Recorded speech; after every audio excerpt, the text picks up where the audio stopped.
Mais ce qui nous intéresse aujourd'hui, c'est la parole de Dieu. Amen. Et j'aimerais vraiment vous parler de la parole de Dieu. J'aimerais vous parler de Dieu. Et peut-être que vous êtes là pour la première fois et que, eh bien voilà, vous ne connaissez pas Dieu, vous ne connaissez pas Jésus-Christ.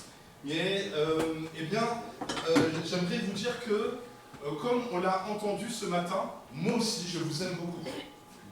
Je vous aime. Hein? Vous m'aimez aussi Non? C'est pas réciproque encore, ok. Mais je vous aime parce que je crois vraiment que, vous êtes à l'image de Dieu. Je crois que vous êtes des créatures de Dieu. Et je crois que c'est Dieu qui vous a placé ici, c'est Dieu qui vous a fait vivre, c'est Dieu qui vous a fait grandir. Et c'est pour cela qu'il y a un amour, a priori, je dirais, parce que, je ne sais pas, peut-être que quand on va mieux se connaître, peut-être que je ne vous aimerai plus, que vous m'aimerez plus, et que, on se séparera comme ça. Mais ce n'est pas à cause de votre caractère, non. Ce n'est pas à cause de ce que vous avez fait avant ou de ce que vous ferez demain. C'est parce que je crois que, Dieu est au contrôle de votre vie. En tout cas, Dieu veut être au contrôle de votre vie. Alors, comme je l'ai dit, je vais parler de la Bible. Alors, vous me direz, ouais, c'est pas très original, puisqu'on est dans une église. Mais la Bible est un livre extraordinaire, original, un livre incroyable. C'est un livre, alors moi j'ai un exemplaire ici, mais c'est un livre où il y a 66 livres dedans. Et il a été écrit à différentes époques, par différents auteurs, et nous croyons que c'est sous une inspiration divine que la Bible a été écrite, façonnée, qu'elle nous est parvenue jusqu'à aujourd'hui. On est quand même au 21e siècle et on a toujours cet écrit qui est disponible pour nous. C'est le livre le plus vendu sur Terre. C'est le livre le plus vendu sur Terre. On estime qu'il y a eu plus de peut-être 7 milliards de Bibles qui ont été vendues, qui ont été imprimées à partir de Gutenberg. Et c'est un livre qui est terriblement ancien, mais qui est terriblement actuel, qui est là encore pour nos vies. Et c'est vrai que, lorsque on ouvre le livre, on peut y trouver des réponses pour aujourd'hui, alors que ça a été écrit déjà il y a bien des années, bien des siècles. Et la Bible nous raconte une histoire centrale, et cette histoire, c'est l'histoire de Jésus-Christ. L'histoire de Jésus-Christ, ce Jésus-Christ qui est venu nous rencontrer. Et j'aimerais te dire ce matin, il est venu spécialement te rencontrer. Ah ouais. Jésus-Christ est venu spécialement te rencontrer. Et j'étais dans la joie d'être avec vous ce matin, de voir vos sourires, de voir vos acclamations, de voir vos louanges pour Dieu. Et je crois que lorsqu'on est dans un endroit où il y a une joie, il y a la joie de vivre, il y a la joie d'être ensemble. Et je crois qu'il y a de la joie ici d'être ensemble. Oui ou non? Et je vous ai entendu chanter et c'était vraiment un bon moment. Un célèbre homme politique français, ancien président de la République, a dit récemment, à propos de Jésus, si c'est vrai, quelqu'un qui ressuscite, c'est pas banal. Si c'est pas vrai, quelqu'un qui a eu 3 années d'existence publique et qui, 21 siècles après, parle à plus de 4 millions d'individus sur Terre, c'est pas banal non plus. Alors, si vous avez une Bible, on va l'ouvrir. Comme je vous ai dit, votre Bible fait partie des 6 milliards de Bibles, 6-7 milliards qui ont été vendus. Mais si vous avez une application Bible, type YouVersion, vous pouvez l'ouvrir aussi. Et vous savez qu'elle a été téléchargée plus de 500 millions de fois. Donc c'est vraiment incroyable. Alors trêve de statistiques, ça y est, j'ai fini sur les statistiques. Mais rentrons ensemble dans le livre de Dieu, la parole de Dieu, et la parole de Dieu qui nous est adressée aujourd'hui. Alors on ne va pas vraiment beaucoup lire, mais en tout cas le texte de référence, donc c'est dans 1 Samuel 17. Et j'aimerais vous montrer à quel point le texte biblique est incroyable, que le texte biblique veut nous parler aujourd'hui, qui veut nous parler, alors que peut-être que tu es jeune, peut-être que tu es moins jeune, peut-être que tu viens de Madagascar, ou que tu viens d'autres îles. Est-ce qu'il y en a qui viennent d'autres îles dans le monde? Oui. Réunion, hein. Ouais. Réunion. Ah ouais, moi, non, je donne pas d'indice sur d'où je viens. Ok. L'histoire dans 1 Samuel 17, c'est l'histoire de David et Goliath. Merci d'être avec moi. David et Goliath. Qui connaît l'histoire de David et Goliath? Ok, c'est bien. Alors, David et Goliath, c'est une histoire qui est hyper connue. Le petit David contre le grand Goliath. Et David est, David est berger. David est oint de Dieu.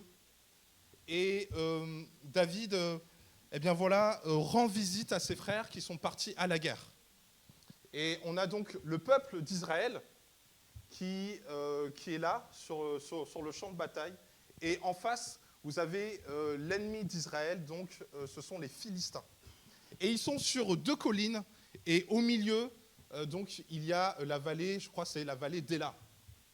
Et alors qu'ils sont prêts à se battre, il va se passer quelque chose que l'on retrouve historiquement, que l'on retrouve dans les films, par exemple comme le film 3, c'est-à-dire que les Philistins vont proposer un combat entre leur héros et le héros choisi par le peuple d'Israël. Et alors que le héros philistin s'avance, et la Bible nous dit, donc c'est au verset 4, « Un homme sortit alors du camp des Philistins et s'avança entre les 2 armées. Il s'appelait Goliath. Il venait de Gath et mesurait environ 3 mètres. Il avait sur la tête un casque en bronze. Il portait une cuirasse à écailles en bronze qui pesait près de 60 kilos. Il avait des jambières en bronze et tenait un javelot en bronze en bandoulière. Le bois de sa lance avait la grosseur d'un cylindre de métier à tisser et la lance en fer pesait 7 kilos. Celui qui portait son bouclier marchait devant lui. Le Philistin s'arrêta et s'adressa aux troupes d'Israël rangées en ordre de bataille. Il leur cria « Pourquoi sortez-vous pour vous ranger en ordre de bataille? Ne suis-je pas le Philistin? N'êtes-vous pas des esclaves de Saül ?» Et là, il va provoquer le peuple d'Israël. Et la Bible nous dit que pendant 40 jours, le matin et le soir, ce héros de l'Antiquité, Goliath, va se mettre dans la vallée d'Éla et il va dire au peuple d'Israël, faites sortir votre héros, celui qui gagne le combat, gagne la bataille. Celui qui gagne le combat donne à son peuple la domination sur l'autre. Il s'agit vraiment d'un combat important. Et pendant 40 jours, 40 nuits, et dans la Bible, le chiffre 40 est vraiment pour dire, ça a duré longtemps. Ça a duré longtemps. Goliath, tous les matins, arrive et propose ce défi. Alors, le petit David, qui n'est pas un soldat, qui n'est pas dans l'armée du roi Saül, on est sous le roi Saül ici, il va arriver sur le champ de bataille. Il est envoyé par son père, il va visiter ses frères, il vient voir si ses frères vont bien, et il va regarder cette situation-là. Et vous connaissez la fin de l'histoire, et peut-être que vous pourrez la relire plus tard. David va terrasser Goliath. Et il y aura une grande victoire pour le peuple d'Israël. Alors, cette histoire, c'est pas un mythe, c'est une histoire qui est bien réelle. On a des preuves, plus on avance dans le temps et plus l'archéologie nous montre combien les détails bibliques, combien tout ce que la Bible raconte a vraiment une réalité historique. On retrouve des choses, on retrouve des lieux, on retrouve des pièces, on retrouve des parchemins, on retrouve des écritures. Et ce livre-là, la Bible, est un livre historique. Mais c'est un livre aussi qui nous donne des vérités. C'est un livre spirituel. C'est un livre, comme je l'ai dit tout à l'heure, qui nous conduit vers Jésus. Alors, j'aimerais vous dire ce matin que la Bible parle de vous. La Bible parle de vous. Parce que David, en réalité, c'est un homme qui nous ressemble. C'est un homme qui parle à notre vie. C'est un homme qui est comme nous, qui a des os, qui a de la chair, qui a de l'eau, qui a du sang. Et c'est un homme comme nous. Alors, David, peut-être comme vous, a une vie très chargée. Hein? Je ne sais pas si vous connaissez tout ce que fait David, mais David, il est berger.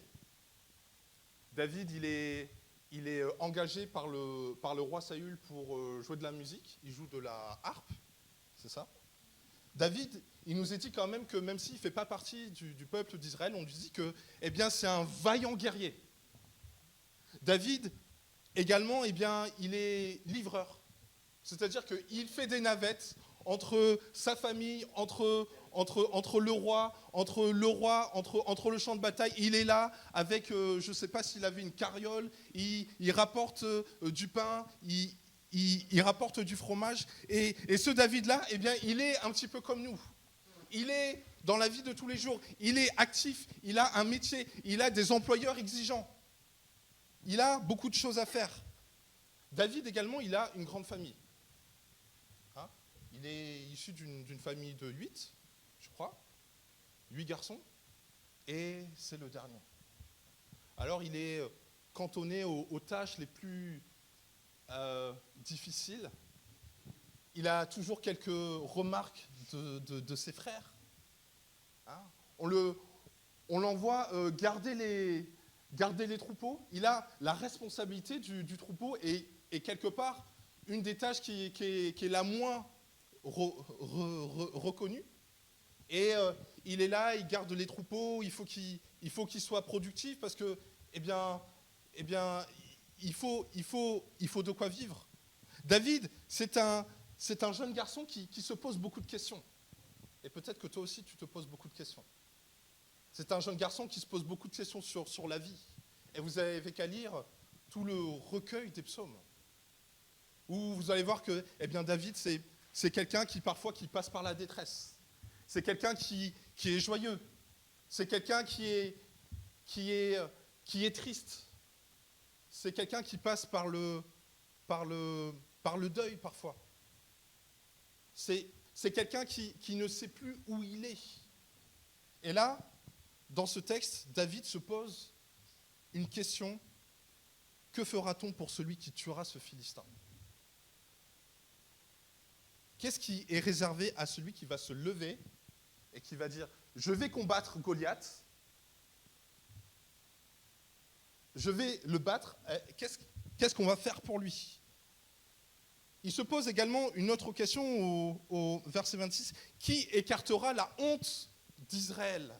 Alors que ça fait des jours et des jours que Goliath se place devant nous, que Goliath nous insulte. David est comme nous également, il a des faiblesses, il fait des erreurs. Dans son histoire, il va gravement pécher. Alors qu'il nous est dit que David, c'est celui c'est un homme selon le cœur de Dieu. Il va attrister Dieu. Et comme je disais tout à l'heure, vous êtes tous et toutes des hommes et des femmes qui ont été créés à l'image de Dieu. La Bible nous dit que son esprit est en nous. Nous sommes à l'image de Dieu. Et je crois savoir que vous aussi, vous avez attristé Dieu. Je le sais parce que je suis comme vous. J'ai attristé Dieu. Je vivais moi aussi dans le péché. Je vivais dans la convoitise. Je vivais avec mes passions charnelles. Et je dois dire que parfois également encore, c'est là dans nos vies. Alors, David est comme nous, il a des faiblesses, il pêche, il tombe, et puis il se relève. David également, il a une envie de faire le bien, il est motivé, il fait preuve de foi.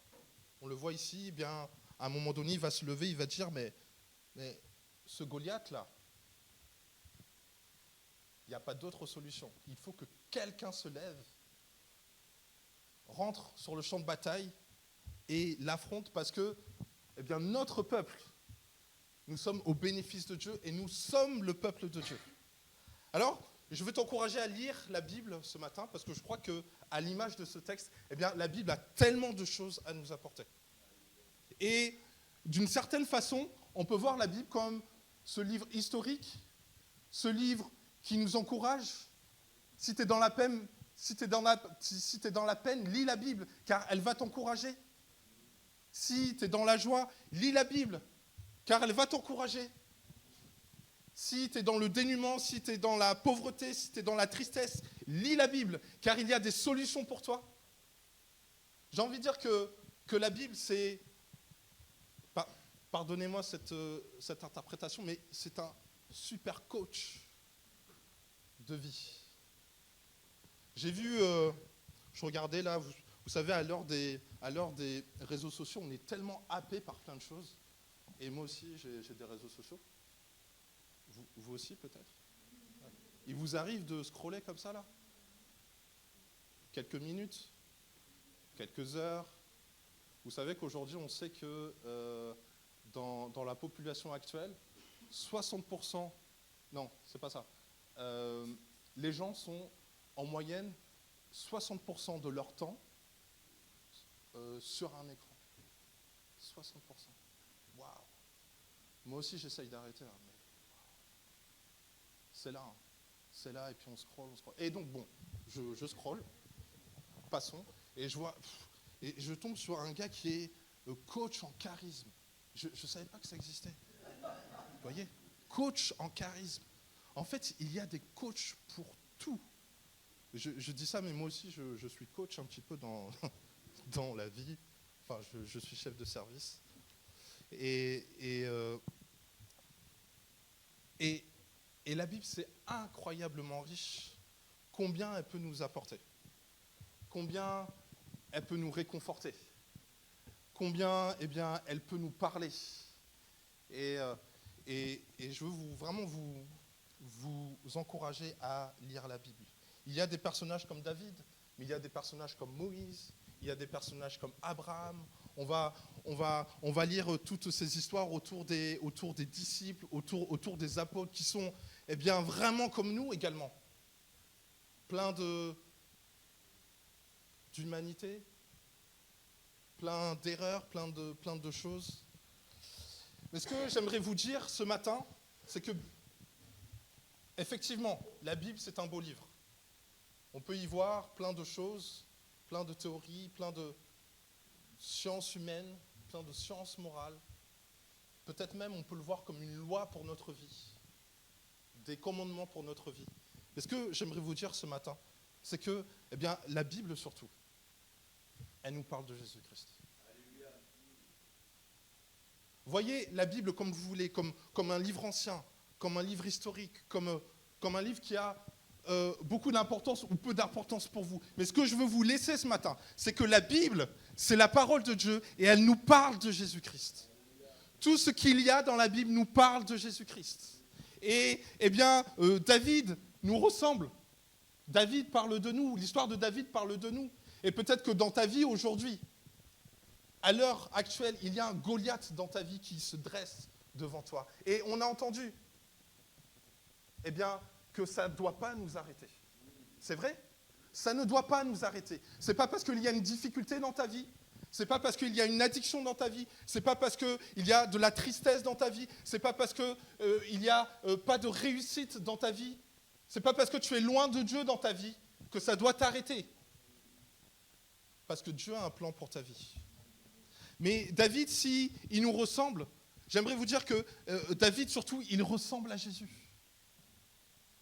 Que David, il est à la ressemblance de Jésus. Et on dit en termes un petit peu plus théologiques, c'est un type de Christ.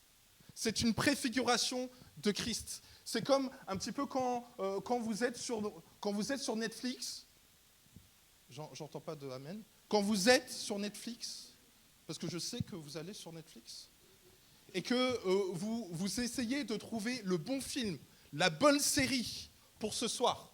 Vous avez préparé le plateau télé, il y a le petit coussin. Peut-être que vous avez même un vidéoprojecteur. Vous avez acheté une grosse télé là, et vous dites, ce soir, ça va être bien, je vais choisir un film. Et puis, une demi-heure après, vous êtes toujours en train de choisir un film, et vous mettez la souris sur une vignette, et ça vous montre un petit peu ce qu'il y a dans le film. Eh bien, l'histoire de David, c'est exactement ça. C'est une préfiguration de Jésus-Christ. C'est-à-dire qu'il nous montre ce que Jésus-Christ va faire alors qu'il n'est pas encore là. Jésus-Christ arrive bien des années plus tard, bien des siècles plus tard, dans le Nouveau Testament. Mais ça nous apprend ce que Jésus est, ce que Jésus veut faire. Qu'est-ce que ça nous apprend ? Que Jésus est en mission. Jésus est venu sur la terre, il est en mission. Il a été envoyé par son Père. Et David a été envoyé par son Père, avec une direction précise, avec un travail à faire, et avec voilà, tout un tas de choses à faire. Jésus également est celui qui est venu sur cette terre avec une mission. Et cette mission, elle est simple. Jésus veut te rencontrer.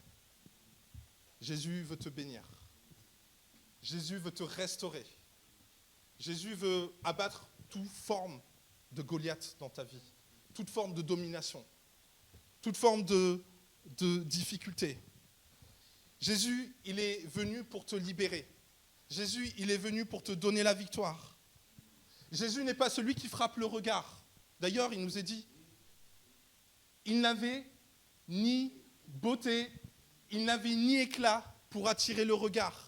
Un petit peu comme David. David, c'était le plus petit de sa famille. D'ailleurs, je regarde un petit peu comme ça, non, il n'y a pas de roux, mais David, il était roux. Petit, roux, yeux bleus, teint blanc un peu.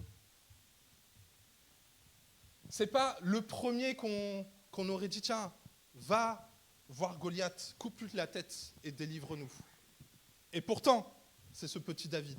Et nous, également, nous ne sommes pas les meilleurs du monde. Nous ne sommes pas les plus musclés. Quoique, j'ai eu du mal à rentrer dans ma veste ce matin. Nous ne sommes pas les plus intelligents. Nous ne sommes pas les plus drôles. Nous n'avons pas tous les talents. Et Jésus n'est pas celui qui frappe le regard. Il n'a pas l'apparence que le peuple attendait. Ce n'était pas un chef guerrier. Ce n'était pas quelqu'un qui allait asseoir sa domination par la force, qui allait libérer le peuple d'Israël de l'Empire romain. Mais il est venu avec une mission. Et Jésus, comme David, est là pour sauver le peuple. Alors qu'il vit un temps de désespoir, 40 jours. Et peut-être que toi aussi tu vis un temps de désespoir. Peut-être que tu as cherché toute solution, toute forme de solution, toute stratégie,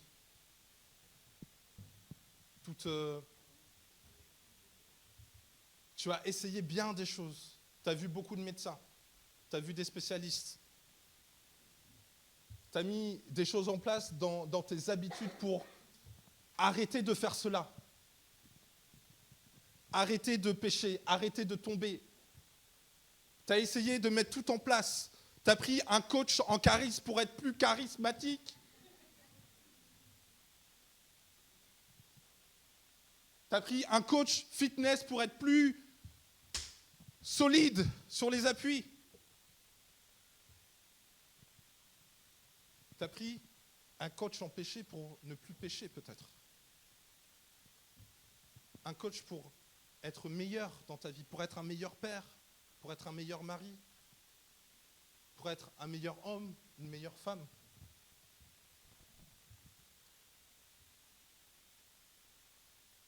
Et pour combien de temps encore tu vas te lever le matin en ayant cette volonté, cette motivation de faire le bien?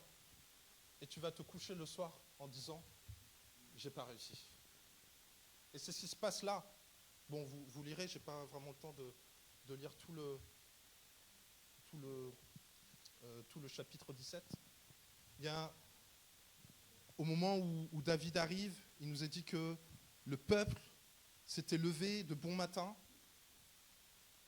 s'était mis en ordre de bataille, ils s'étaient habillés, ils avaient pris leurs armes, leurs bonnes habitudes, ils avaient bien mangé, un œuf au plat le matin avec du fromage, du bacon, un peu de pain. Et, moi, je mange du riz aussi. Et puis là, ils étaient bien là, comme ça, là. Ils se sont dit, là c'est le jour où on va y aller. Et comme tous les matins, et comme tous les soirs, Goliath se présente. Et le peuple fuit.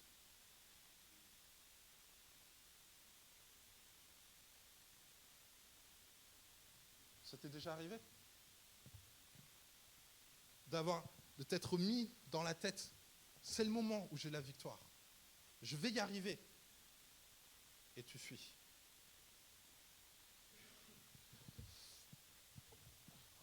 Alors, pourquoi Jésus est venu ? C'est exactement pour ça, pour ce moment-là. Il n'y a pas d'autre raison. Pourquoi ? Jésus est venu simplement pour cela. Il est venu pour toi, pour te donner la victoire. Et notre plus grand défi, c'est d'être libéré du péché. Notre plus grand défi, c'est d'être libre. Notre plus grand défi, c'est de vivre en nouveauté de vie. Notre plus grand défi, c'est d'accéder à la vie éternelle par Jésus. Notre plus grand défi, c'est de marcher sur Goliath. Notre plus grand défi, c'est de continuer d'avancer et de nous rapprocher de Dieu. Et la Bible nous dit, car tous ont péché et sont privés de la gloire de Dieu. Et si tu reconnais que tu es un pécheur, comme moi, tu es privé de la gloire de Dieu. Le salaire du péché, c'est la mort. Il n'y a pas de... Le salaire du péché, c'est la mort. Mais la Bible nous dit également que le don gratuit de Dieu, c'est la vie éternelle. Alors, l'une des vérités que je veux proclamer ce matin, c'est que Dieu a envoyé Jésus-Christ. Jésus-Christ, c'est le don gratuit de Dieu pour ta vie. Et j'aimerais peut-être préciser quelque chose, peut-être avant que l'on finisse ces temps. Et je ne sais pas, peut-être que je peux inviter les musiciens à venir avec moi. Et j'aimerais préciser quelque chose sur le combat spirituel. J'aimerais préciser quelque chose qui est dans mon cœur sur la puissance de Dieu. Parfois, on regarde ça, les forces spirituelles, comme deux forces un petit peu équivalentes qui combattent comme cela, et on ne sait pas qui va gagner à la fin. J'aimerais vous dire que on sait qui gagne à la fin. C'est Dieu qui gagne à la fin. C'est Jésus qui gagne à la fin. Il n'y a pas il n'y a pas un début de combat, on n'a pas deux héros dans une même arène de MMA qui sont là et on ne sait pas qui va gagner. Il n'y a pas d'équivalence entre la puissance de Dieu et la puissance de l'ennemi. Il n'y a pas de comparaison entre Dieu et une créature. Parce que j'aimerais vous rappeler que l'ennemi, Satan, le diable, appelé comme vous le voulez, est une créature de Dieu. Il s'agit d'un ange qui, déchu, qui a pris un chemin différent, qui voulait pour lui la gloire de Dieu. Alors, lorsque le combat va commencer, il n'y a pas d'issue favorable au diable. Parce que Dieu est tout-puissant. J'aimerais que vous puissiez garder ça. C'est quelque chose que je me répète en ce moment. Oh, Dieu est tout-puissant. Il n'y a rien d'équivalent à Dieu. Et Dieu te cherche encore ce matin. Alors, eh bien, peut-être que tu te reconnais dans ces paroles. En tout cas, le message de la parole de Dieu est un message universel qui est pour chacun d'entre nous. Il n'y a pas de culpabilité à ne pas y arriver. Par contre, il y a une culpabilité à rester dans le péché.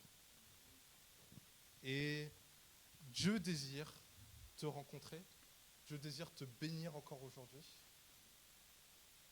Et alors que nous avons dit que bien, la Bible est un livre qui peut parler à notre cœur, qui peut parler à notre intelligence, à notre motivation, la Bible est un livre qui ouvre grand les portes du surnaturel, qui ouvre grand les portes du miracle. Et c'est pour cela que Jésus est venu. Alors, ce matin, j'aimerais moi aussi ne pas fermer l'accès au ciel. Ne pas fermer les portes du surnaturel. Ne pas fermer les portes du miracle. Ne pas fermer les portes pour que tu sois réparé, pour que tu sois guéri, pour que tu sois restauré, pour que tu trouves une nouvelle vie. Alors, ce matin, je vous propose qu'on puisse se lever et prier. Et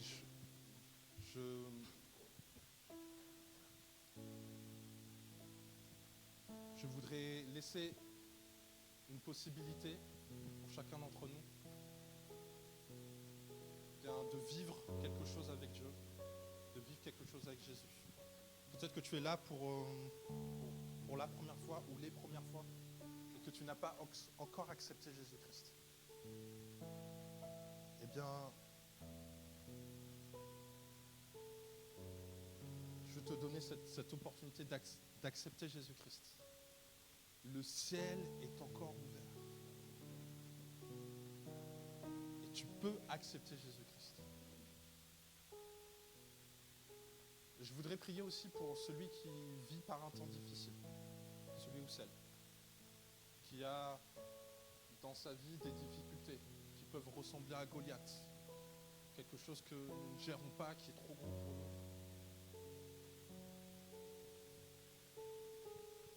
Et je crois que Dieu peut te toucher ce matin.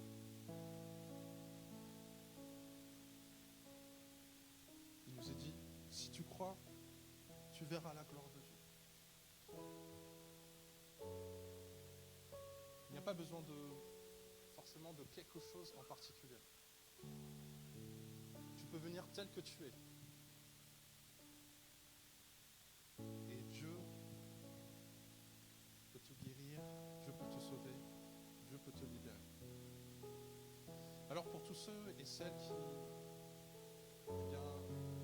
désirent aller plus loin ce matin, je veux vous inviter à vous approcher ici vers l'espace concert. Alors que peut-être on peut fermer les yeux et commencer, pour ceux qui sont à Christ, à élever le nom de Jésus